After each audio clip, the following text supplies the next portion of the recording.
Hello friends, fiends and all those in between. My name is Eclair and I am the Post-Punk Pixie, and I'm here to talk to you today about my upcoming novel, There Are Such Things. A lot of people have been asking me why the title? Quiet, they have been asking me. At least one person, I've been asking myself why it's called There Are Such Things. Is it a reference to a song? There is a song called There Are Such Things, but it's not based on that.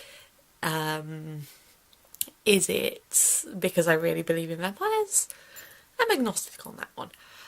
No, the truth is, it is a reference that is a little bit more obscure and a little bit more horror themed. Take yourself back, all the way back to 1931. And the original showings in America of the Universal movie Dracula. When Dracula was first shown, it was a pretty unusual film for the time.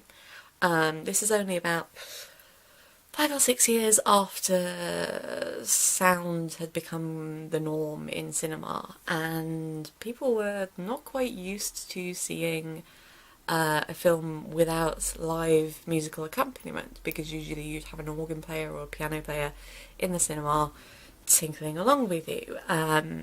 Dracula managed to make this transition all the more eerie by having very little music.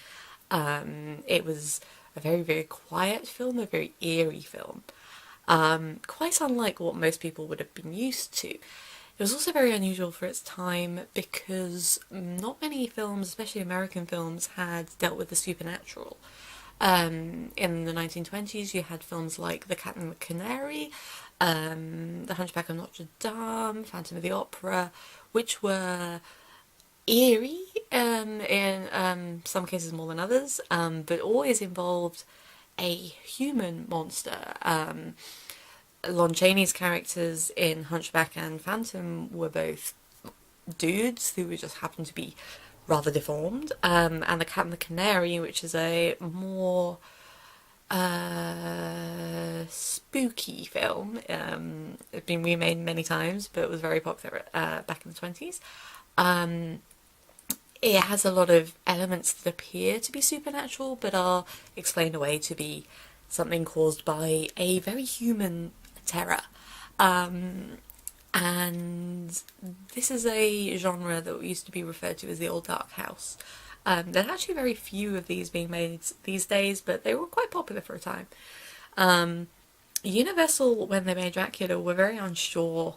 Universal being still a reasonably small studio. They had made a lot of westerns, they made a lot of a handful of period films, and they had really struck gold with Lon Chaney, the senior Lon Chaney. Lon Chaney Jr. of course also played the Wolfman, but that was in the 40s. But they were very uncertain about performing, exhibiting something that was so odd. And Dracula at the time was nowhere near as well known as it is now. There had been a very popular stage production, which is how Bela Lugosi, who obviously played Dracula in the 1931 film, got his role. But it was nowhere near as ubiquitous. So when it was first shown, there was a little epilogue right at the end, performed by Edward Van Sloan, who played Van Helsing, a Dutch-American actor. Very lovely, rich voice he has. If you've ever seen Dracula or The Mummy or Frankenstein, you'll be aware of how beautiful this speaking voice was. Now, unfortunately, this epilogue is lost, and I will explain a little bit about why in a moment. But I have noted down in my little evil plan book a rough approximation of what it was. As I say, it is lost. There is a small section of footage remaining in the public domain. Whether or not the rest of it is somewhere on a reel that Universal have in a box, we just don't know. But Edward Van Sloan, at the very end of the movie, after the whole dramatic scene on the staircase with Dracula killing Renfield and the descent into the crypts and the staking in the coffins. Edward Van Sloan would step out in front of the camera from behind a curtain and raise his hand and just say, "Just a moment, ladies and gentlemen, just a word before you go. We do hope that the memories of Dracula won't give you bad dreams, so just a word of reassurance. When you get home tonight and you're afraid to turn out the light or look behind the curtain lest you see a face at the window, just remember, pull yourself together. After all, there are such things." There are such things. Made quite an impact on people at the time.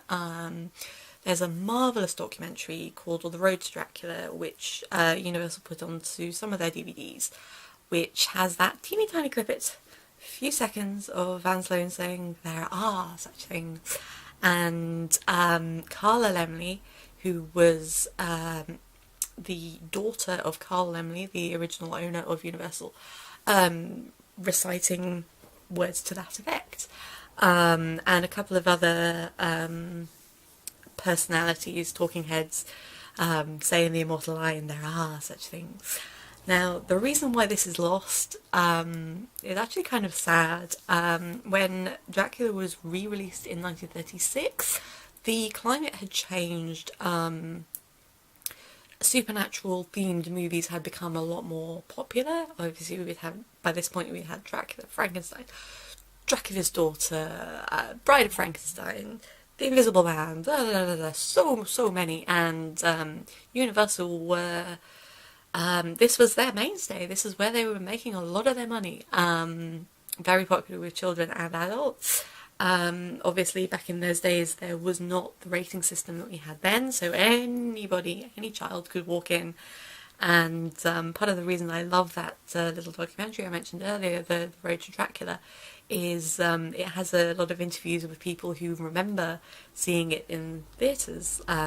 People like Ray Bradbury, for instance, talking about seeing it way back when and the impact it had on him as a child. But by 1936, when it was re-released, the climate had changed, and although this was a lot more normal, there were a lot more pressure groups, and particularly conservative American religious groups, who were not entirely pleased with the idea of telling young children that, yes, vampires exist. So this whole lovely little speech at the end was cut. And for many, many years, historians believed that it had completely been lost.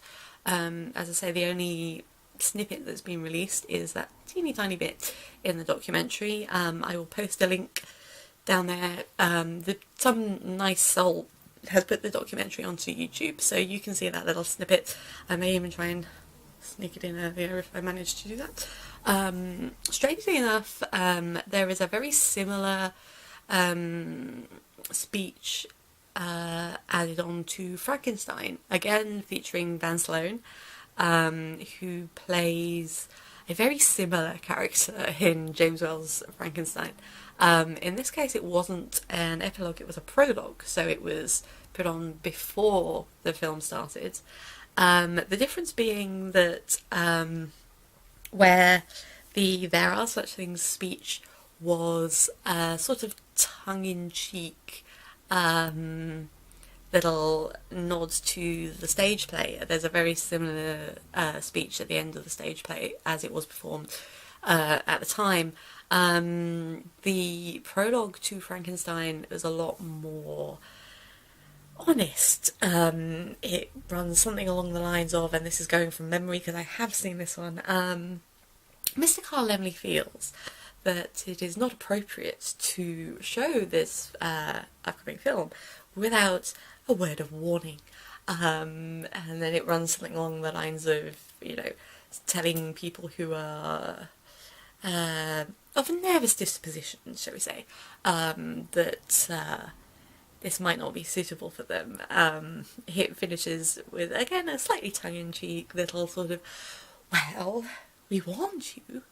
Again, Frankenstein compared to Dracula is a lot more intense. The imagery is a lot stronger. The effects makeup is obviously a hell of a lot more elaborate, and anyone who has seen stills of Boris Karloff in his fabulous, incredibly heavy, incredibly uncomfortable makeup by Jack Pierce will appreciate how strong of an image that is. Bela Lugosi, obviously, in Dracula, had a lot less makeup.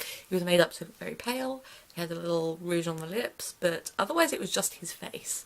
And there are, aside from sort of flapping bats and people looking very menaced or hypnotised, there's not so much in the way of extreme, for the time, imagery. I mean, there's probably creepier imagery in some of the silent movies from previous years.